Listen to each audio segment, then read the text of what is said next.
Okay, I was just making sure I had it on the thing. So we're gonna go to First Corinthians chapter 15.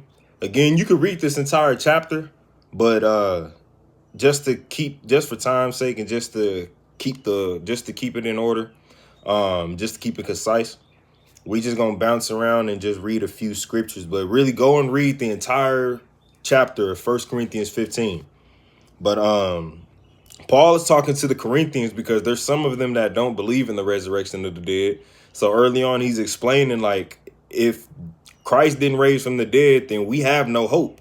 Why? Because he paved the way for us to be resurrected from the dead or to be born again. So I'm gonna just start at verse 20. First Corinthians chapter 15, verse 20. But now is Christ risen from the dead and become the first fruits of them that slept. For since by man came death, by man came also the resurrection of the dead. So that man that brought death was Adam, but that man that brought life was Christ.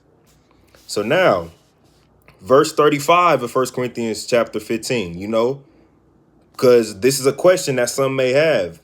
Paul, but some man will say, how are the dead raised up? How are we resurrected?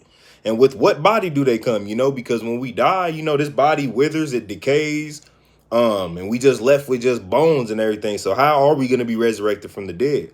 Verse 36, Paul says, thou fool, that which thou sowest is not quickened except it die. So that which you sowest, he said sowest as the same example of when you sow a seed. A seed ain't gonna grow until you plant it in the dirt, until you bury it. The same way we do with this body. This body isn't going to be resurrected unless we kill it, unless it dies, unless it's buried.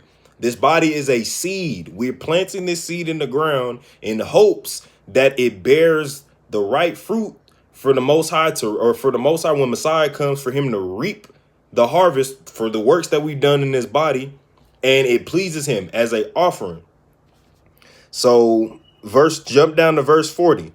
There's two bodies. There are celestial bodies and there are terrestrial bodies. This is what we have. We are in these terrestrial bodies. But the glory of the celestial is one, and the glory of the terrestrial is another. There is one glory of the sun, and another glory of the moon, and another glory of the stars. For one star differeth from another star in glory. So also is the resurrection of the dead.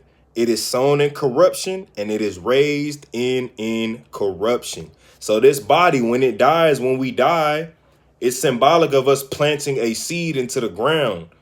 And we're waiting for that body to reap the good harvest.